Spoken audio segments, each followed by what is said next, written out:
This is a 2009 Dodge Challenger RT. It's finished in deep water blue with black and blue leather interior. It has a 5.7-liter V8 Hemi engine that puts out almost 400 horsepower. It has big tires in the front and even bigger tires in the rear. It has a trunk large enough to haul the trunk. Its sexy, muscular lines make this relatively new car look much like its popular predecessor from the 70s. It's got cold air, comfortable seating, and a great stereo system. It's got all the comforts of home. That is, if your home can go 0 to 60 in 5.2 seconds. Today, we're cruising with Frank Ranieri. He's not quite as cool as his car, but he's just as much fun to drive crazy. I'm Blake Clark, and this is Christian in Cars Getting Coffee.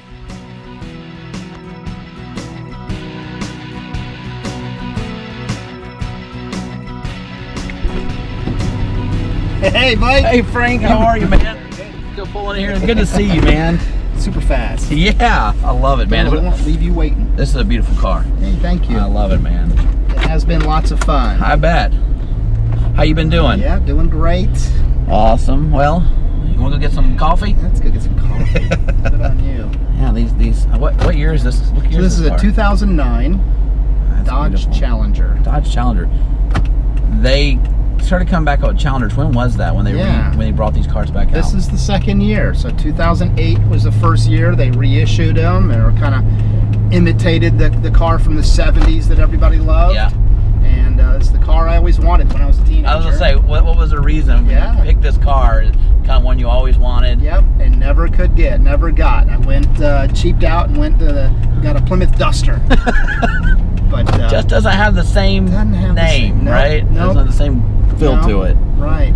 Now, what was the famous Challenger? Isn't there a famous Challenger back in the day? Well, several movies. Movies, yeah. There were several movies. The Vanishing Point was one where it was a white Challenger. Okay. And this guy, he was running from the cops. Gotcha. And big chase scene, and he was wrongly accused of something, and really, right. It was all vigilante or. So is that what is that what you got set up for us today? Well, that's it.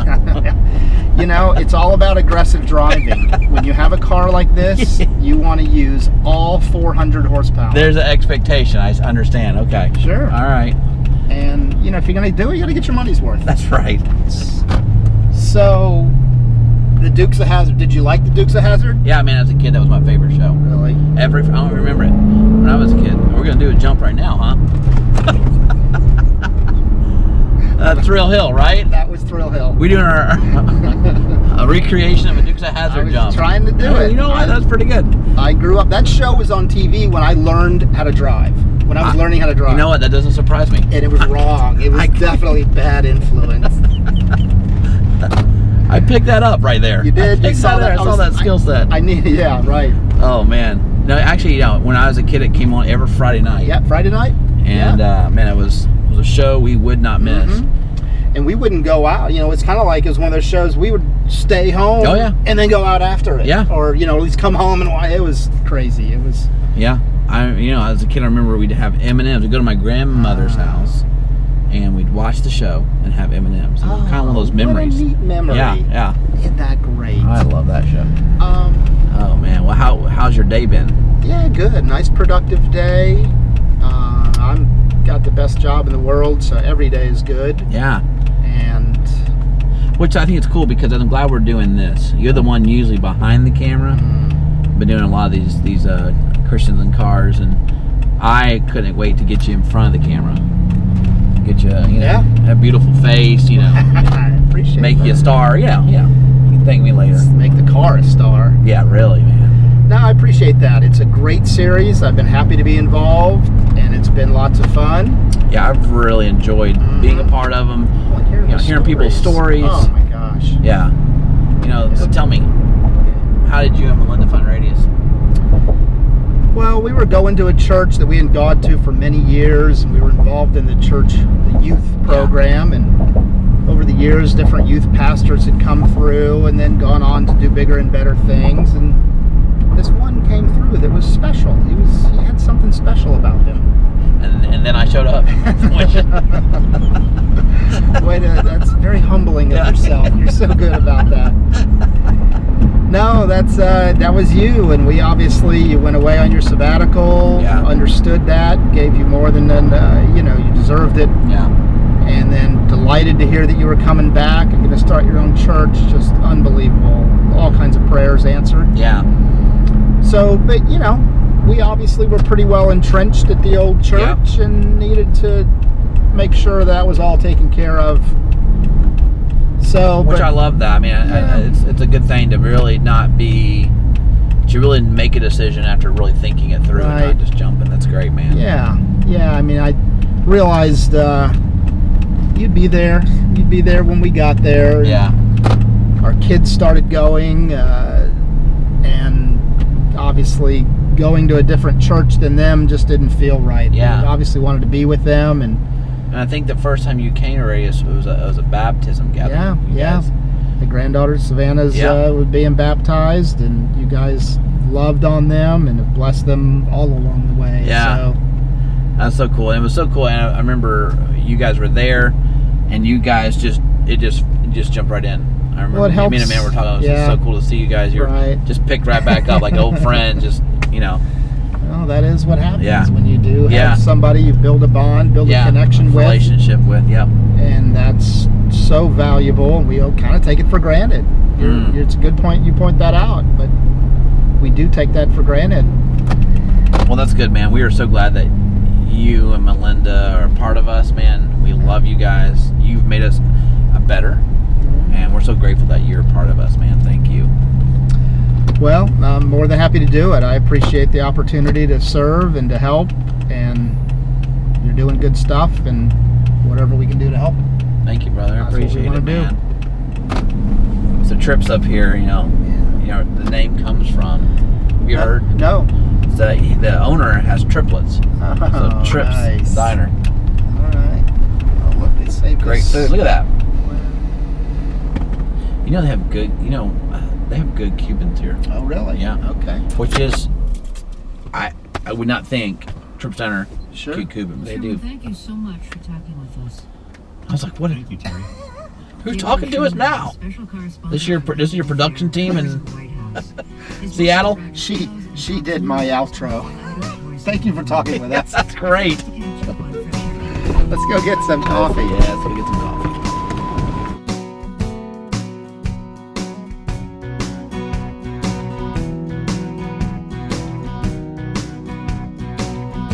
Frank, I'm glad we could get together, man. Thanks for hanging out with us. Me too. Sharing a great car, sharing a great cup of coffee. Hey, I hear so Trips. Sugar. Oh, that's good. Need some sugar for your coffee. Keep talking, Blake. Yeah. Keep talking. You keep talking. You pour the sugar in. I got you. But thank you for coming out. We're kind of in our series on the road. Yeah. And this series, we're kind of wanting to hear people's journeys. We believe that God meets us in our journeys, and that's kind of been the whole part of the series. And part of this hearing, maybe a time in your life that you felt God has met you in your journey. You have time like that, Frank? Yeah, no, I definitely have felt God's presence throughout my whole life. While I haven't always acknowledged it and been a good steward of it, I know it was there. Yeah. But probably the instance that I recognized it the most was I was working at a radio station, job I had always wanted. Working there, I'd been there for 6 years. Oh wow! And loved what I did. Loved what I was doing. Got to travel. Got to travel on the Tampa Bay Buccaneers charter and the Tampa Bay Lightning charter, and meet some famous people and all kinds of fun stuff. Yeah. So I was blessed. Things were going great. But I was offered another job. Another radio station had approached me about coming to work for them, and I really wasn't looking for another job, but it was a bigger company, it would have more responsibility, and it was for more money, so you tend to go for it. Yeah. So I went for it. Obviously, the company I was working for was great, had a good relationship with them, said, hey, I'll spend 2 weeks training my replacement. That's good. Yeah, that's doing awesome. That all the way I was working out. So about 10 days into that 2-week training period, I get a call from the new company saying, we're going to merge with another company, so the position we were hiring you for no longer exists. Oh, and you've already told your... Oh, I was out. I was final days, just a couple days from leaving. Wow. What a scary place. Oh, completely scary. We were devastated. Like I said, it was a job I loved. I wasn't looking to jump ship or anything like that, but now I'm without a job in a sense, and in a field that really, it's not like a job that there are a lot of positions like that. It's pretty unique. I'd probably have to move to another market to do that same type of job. And obviously, I was working in my hometown. I was where I love. My family was there. We were 2 young kids. Yeah. So you didn't want to uproot. Yeah. I know a lot of people do, but I didn't want to.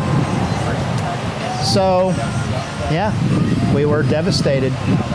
But God gave us peace. We really never felt worried. Of course, we had questions, Sure. but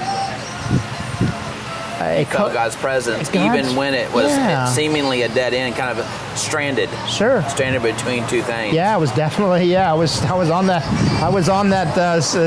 deserted island, but God was He was there. Yeah. So, luckily, once kind of that word kind of made its way around the radio station I was working at, a coworker mentioned me to a sales manager, the radio to the ad one you sales had manager. been working at. The station I was working, exactly. Okay. You're right. Okay. Yeah, my old company. Francis Hill, a sales assistant, mentioned to her boss, a sales manager, that I was that I was without a job, and he was looking to hire another salesperson. Wow. Not anything I had ever done. Yeah. I had never done sales, and it was a commission-only job, so completely out of my comfort zone. But God kind of pushed me to, that was all I had. Yeah. So I went for it. That's amazing. And Shifted your entire, pretty much, rest of your life. Oh, sure. Yeah. Well, that's where, so it was kind of a trial. You had a trial period where you kind of like, okay, it's all commission. Go out there and sell. And if you can sell enough, then we'll keep you on. Yeah. I was blessed. I was able to sell enough to keep the job. A year into it, I was making more than double of what I was what I was making at my old job. Yeah. And before I was on call as an engineer at the radio station, I was on call all hours of the night. I'd get calls and have to go deal with things. And like I said, I traveled, so there was some travel involved, but the new job didn't have any of that. I was able to be home with the family. I was able to ended up being a better job. It was a better job, and one that I wasn't even looking for, but God said, here it is. Yeah. And I probably wouldn't have taken it unless I had been pushed off that ledge. Wow. That's amazing. So you feel like God met you in a journey in a place where, like you said, stranded on this desert island, in between this one dream you thought you were going to fail. Yep. You not necessarily burned a bridge, but you already kind of left this thing. Sure. But all of it was God moving you to ultimately where He was going to have, which is even better than what you thought you would ever do. Completely awesome. better. No, it was all, And even today, what you do now, right? So that having confidence, having that peace of mind, even through that rough time, gave me the confidence to then break out on my own and start my own business 6 years after that. Wow. And that was 14 years ago. That's awesome. That's so cool. Yeah. And it's almost like you just got to trust God, right? Because He is preparing you for... You didn't know when to start I had business. no idea. Yep. You didn't know what you needed to start, but doing that, He put you in place to learn and grow and experience. Yeah. That's awesome, man. Yep. He knows. It was all stuff that I truly wanted to do and I love to do, but it took Him to know it. Yeah.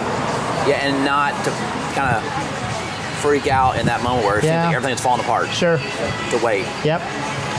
No doubt. I think that's awesome, man. No, so that's my journey with God. Yeah. One of my journeys with God. Yeah, right. Many of them. Mm-hmm. Well, that's good, man. Frank, thank you so much for sharing that story.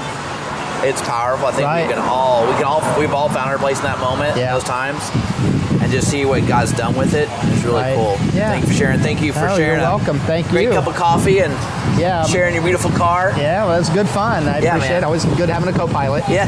Hey. Count me in for that any day. We didn't slide across the hood. We were talking Dukes of That's Hazzard. right. We didn't Yeah. do that. Maybe we'll do it on the way out. Okay. Yeah. That's great. Good job. Thanks, Frank. Got to get some more sugar in here. It's just not Not cutting it. not this sweet enough.